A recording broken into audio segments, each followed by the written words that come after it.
introduce the author of A Voice from the Stars to outline why he wrote this book. Ladies and gentlemen, Mr. Tom Scotland, DFC.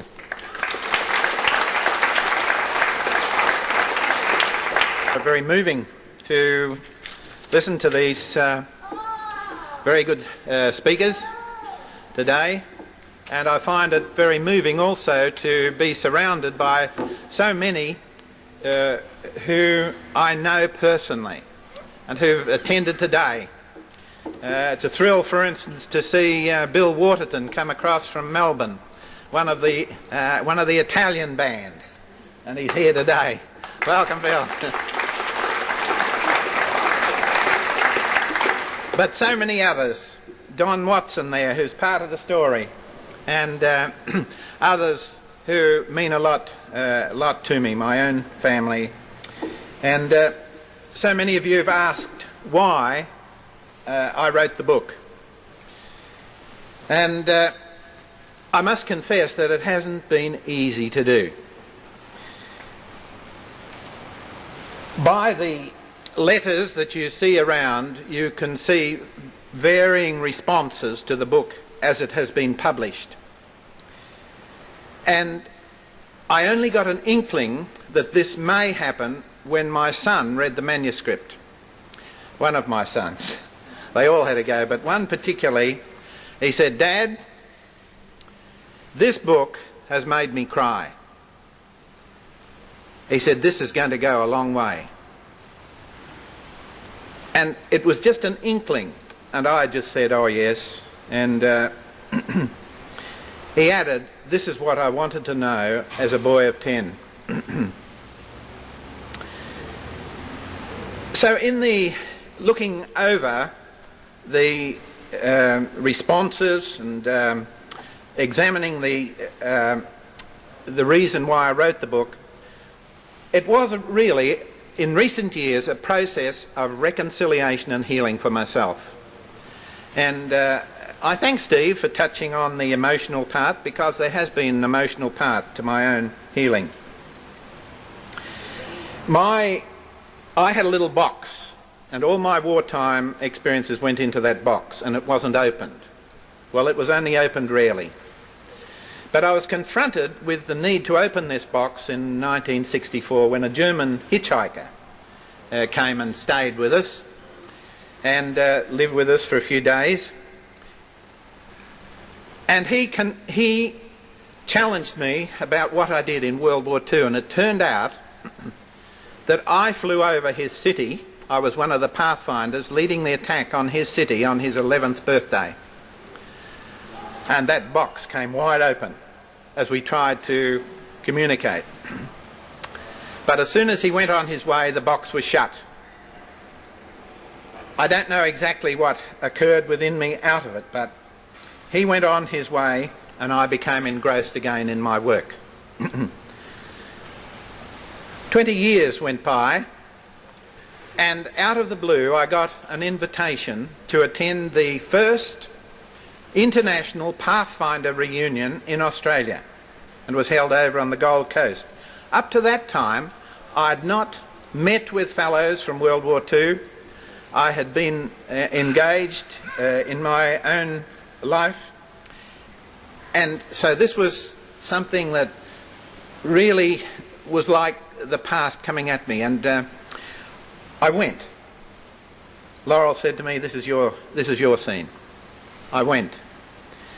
And it was an amazing experience to be surrounded by 150 pathfinders and their wives, and to meet several fellows whom I thoroughly believed had perished in the conflict. You can imagine the emotions that overwhelmed me, being surrounded all of a sudden by all this coming at me.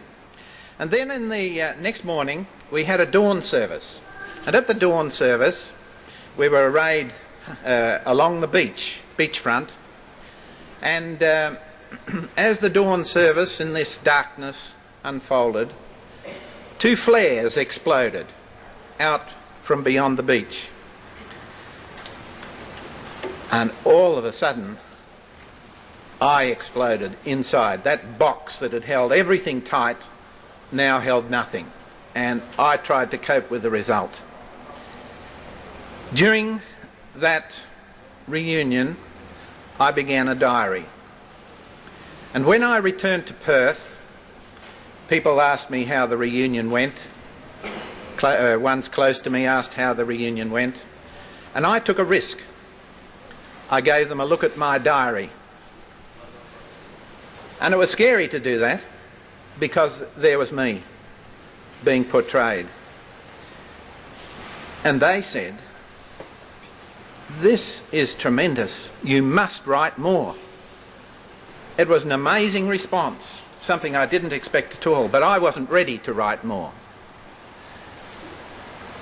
But out of that reunion, in an amazing way, we got an invitation to go to England and go to a scene where in wartime I had crashed a Halifax. And here, I'm sorry to have to use a Lancaster as an illustration of a Halifax, terrible thing to do, because they're such outstanding aircraft, but you don't hear very much about them. But it was just a plane like this that that I'd ended up crashing into this area near Leeds in England. And the experience that came to me was to be given a donation. A young fellow who had been a 10-year-old at the time of the crash came to me with 2 pieces that he had unearthed from the back of houses where the aircraft had crashed. He had unearthed them that day, and he presented them to me. And there I was, standing with 2 pieces of a Halifax that no longer existed. And you see here 2 relics. And these have been put into perspex by the students of the Linwood High School so that we might share them at this occasion. And I think they've done a tremendous job. But this is all that remains of that occasion. But I suppose the most dramatic thing for me, standing there with those pieces, was to hear again the words of a fellow who had befriended me on that occasion. I was hurt, and I was shocked, but he looked at me and he said, "Tom," as he surveyed the burning aircraft and the houses and the trees and so on, and he said, "You are lucky to be alive." Just simple words. But out of that memory of that voice, I realised that a story would unfold. The story was there, but I wasn't yet ready, of course, to write it down. And Laurel and I left that scene, and we had an invitation to visit one of my navigators, one of the fellows who had been navigating in our crew, but had not been able to continue flying. The stress of war hit us all, and some had to give up, and he was one. And I remember Laurel and I sitting there having lunch one day. Laurel was on one side of the table, Olive was the other, and this navigator was at the far end. And he said, "You know, Tom, I felt that I let you down in wartime years." And out it came, the emotional trauma of failure that he had carried, and the breakdowns that had resulted. And I was able to pour out some of my own pain of wartime years. And there we were, communicating. And to me, and to him, there came that sense of uplift through being able to talk about things, to be able to share experiences that had hurt. And I just felt, once again, as we moved away from that house where such wonderful things had happened, this story must be written. But again, it was not time. We journeyed across to Europe, and moving into Germany, there was another shock for me, in the sense that when I had left Europe, at the end of the war. Well, the war had not quite ended when I left, but Germany was a sea of defence. And we moved into that area, and it was as though the defences, where were they? Where were the searchlights? Where were the guns? Where were the fighters? Everything was industry and people enjoying the peace. And somehow I was still back in the war, and I had to sort of bring that emotional area back into focus. And we went through Europe, and I was sort of trying to haul myself through into the present.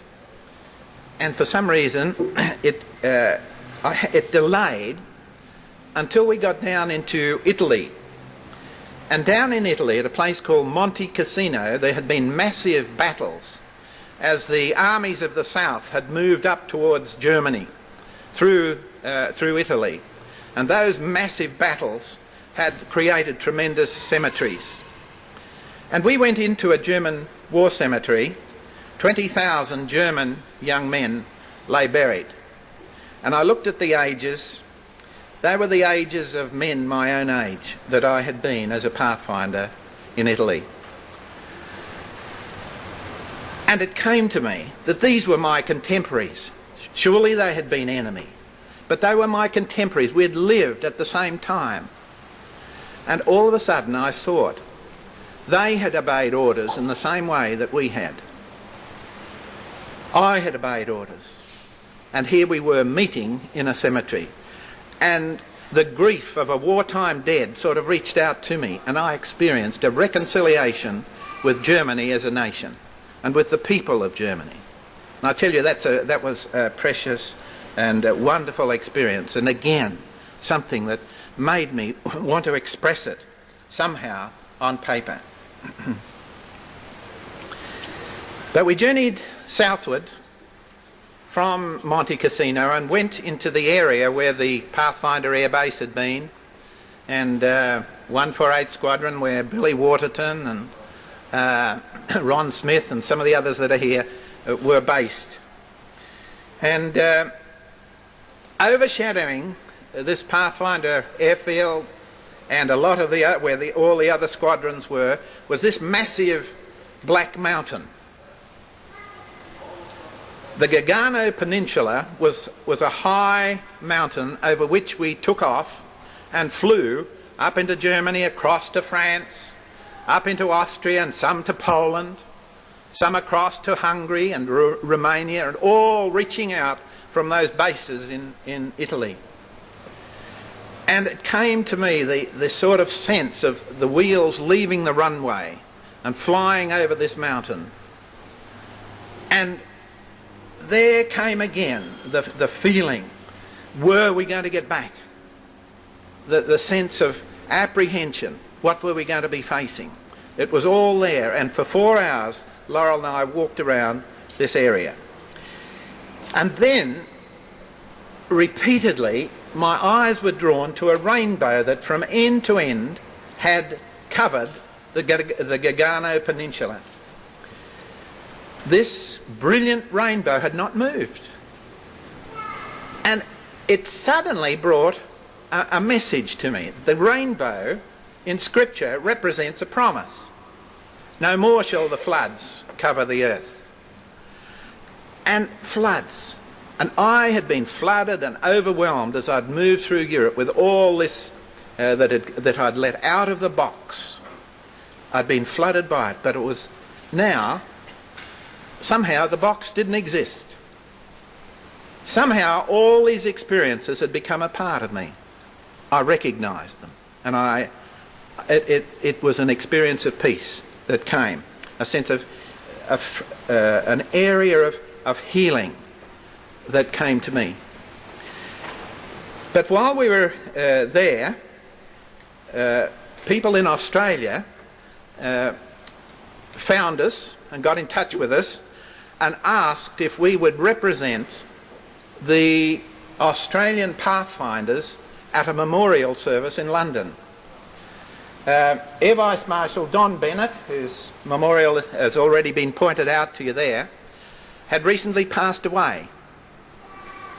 and they wanted Laurel and I to be there to represent Australian Pathfinders. And we hastened across Europe and arrived in London in time for this memorial service.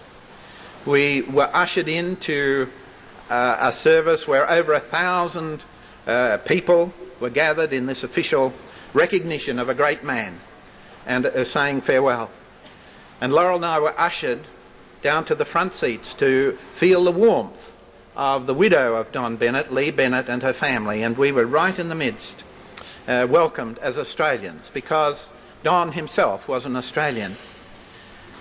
And there in that beautiful service, I was able to say my farewells to Don, who had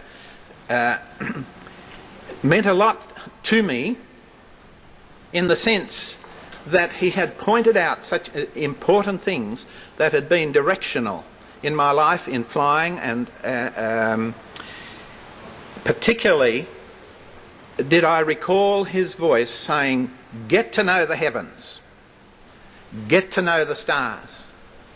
And it was as though his voice came to me again, sitting in the front pew there in this beautiful memorial service. Get to know the heavens, get to know the stars.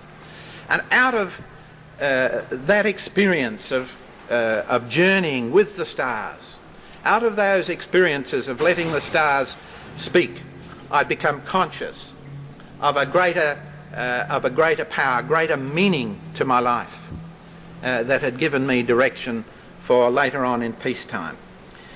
And so we said farewell. And as Laurel and I caught the plane to return to Australia, it was only the second time that I had returned to Australia from England. The first time had been when Australia was still at war in the Pacific. But this time, it was with an Australia beckoning me to come forth with a story.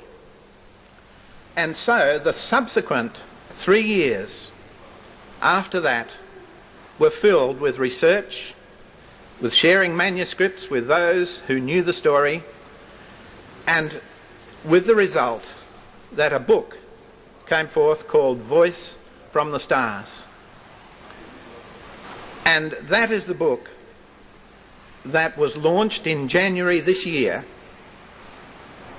It sold fairly quickly without going into bookshops, and provoked us to launch this second edition, which is the same story. It is updated, given an added title, and which we delight to share with you today. And with that sense of deep appreciation for your coming to be in on this very precious occasion to Laurel and I. And I would add that I'd like to welcome my wife Laurel to this book launch. That might sound strange, but she was very, very ill, dangerously ill, when the book launch occurred in January. And I'm just so thankful to see her today, able to be with us here and to have such a big part in this. And she says, I'm determined to be at this book launch because I missed the last.